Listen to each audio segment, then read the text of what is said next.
Hey everybody, you've all been asking for it, and I'm happy to be back delivering the worst to best areas in Dark Souls 2. To recap my thoughts from the last video, even with bad-mouthing the top 10 worst areas in Dark Souls 2, I still feel like we haven't quite knocked out all the duds yet, far from it actually. So let's dive right in with some of the more questionable DS2 areas that our community voted for.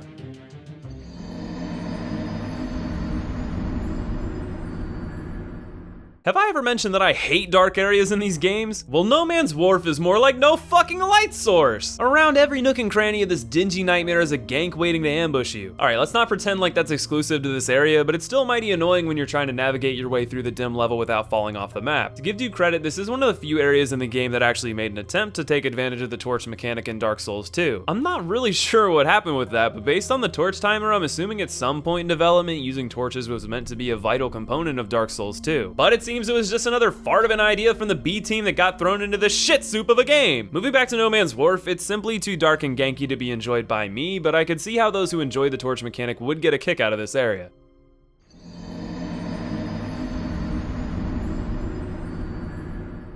Whereas I tried to be level-headed with the previous area, this time I've got nothing but bile to spew with this foggy monstrosity of a level. You know, from an actual design perspective of the level, I can't fault the concept. The idea of a murky area with enemies coming at you from the shadows is pretty neat. The problem is that enemies are so damn hard to see. It's not enemies sneaking up on you, it's invisible enemies taking advantage of you, and there's a boatload of them. And they're spammy little thief enemies that can annihilate you so quickly. I think that in tandem with the hardly visible area makes for some of the most unfair enemies in the entire Souls series, and unfortunately that makes this yet another area that is best handled by running quickly through it.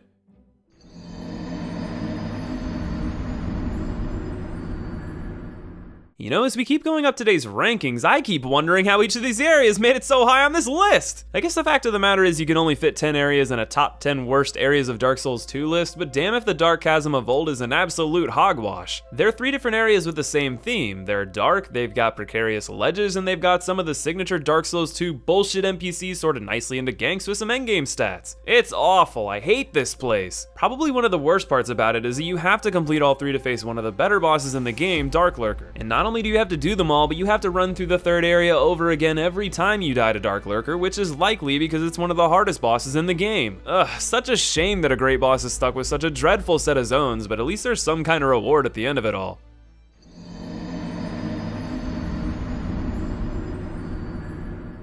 Yo, you playing Dark Souls 2? We heard you like ganks, and everybody likes spiders, am I right? Enjoy, bitch! I feel like I could leave it at that, but I'll give more detail. Truly one of my least favorite parts of this area isn't even the spider ganks, but rather how hard I find it to navigate. I appreciate complex level design, but I'm pretty sure to this day there's parts of this level I've never even accessed because I have no clue how to make my way through it. I usually end up saying fuck it and heading off to beat the Duke's dear Freya and then just leave the level entirely. To be completely fair, I think this area is probably the first out of everyone so far that I don't actively despise or hold some frustration toward. So with that in mind, I think we finally reached the meh category and can be done crucifying every damn section. What a relief.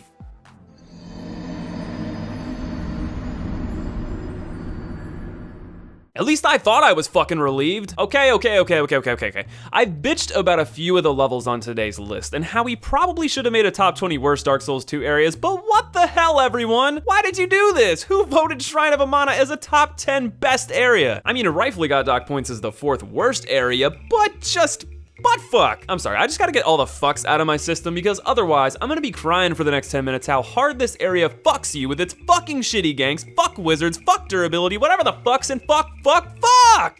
Alright, deep breaths. Sorry for the profanity tsunami, but I felt the need to shout childishly and throw a tantrum because this level has no business here, at least from my point of view. It almost requires some form of distance damage like a bow or magic. It's one long line of enemy after enemy. It's incredibly long in general, and it's possible to fall in the water randomly. Maybe I could see this area being justified as a good level because it forces you to use ranged tactics, but I don't like that at all. I feel like no area should pigeonhole any playstyle in the game, and it's nearly impossible to make it through without running blindly if you're a pure melee character. So please, since these are fan rankings, I want to hear it in the comments. Who done it? Which one of you was it? Speak your praises as to why this area isn't near the bottom because I've got none to give.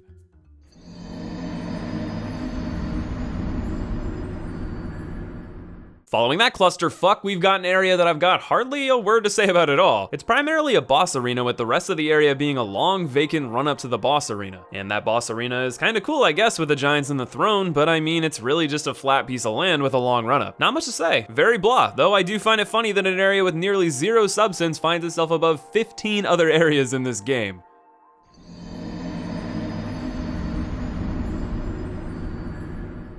I've got a bit of a split opinion on the giant memories. I quite enjoy these areas from the perspective of a cool factor, for lack of a better term. Going back in time and physically being able to see the devastation the giants wrought on Drangleic is an amazing experience. But is it actually enjoyable from a gameplay perspective? Arguably not, at least for me. The giants are somewhat frustrating to fight with their size and high damage. There's ballistas shooting at you that can one-shot you, and it's rampant with ganks just like the rest of the game. So while the areas are amazing in theory, in practice they're a bit lackluster, which is likely what landed it near the center of the rankings.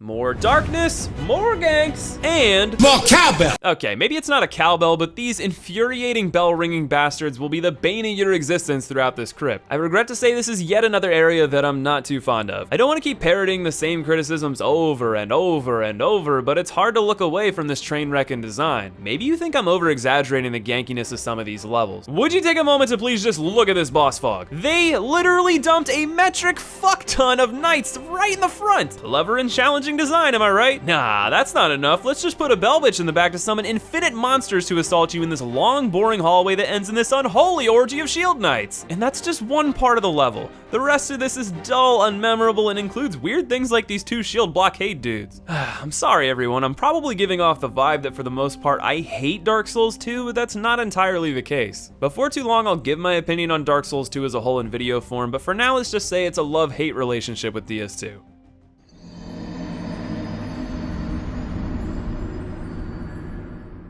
And when talking about love-hate, boy do I hate ALDIA'S Keep. Not necessarily for the same reason that I hate everything else though. My primary disdain for the keep is how lackluster it is for what it's meant to represent. The beginning of the area is aesthetically stellar, with a fallen dragon and epic scope of what's to come. And then you reach the hallway. I mean, that's what it is. It's a long, boring, dark hallway filled to the brim with enemies. That's it. I mean, yeah, there's a couple rooms off to the side with nothing of real interest if that tickles your fancy, but it's so disappointing to see ALDIA'S evil laboratory be relegated to an epic front door to one of the laziest areas in terms of design in the entire series.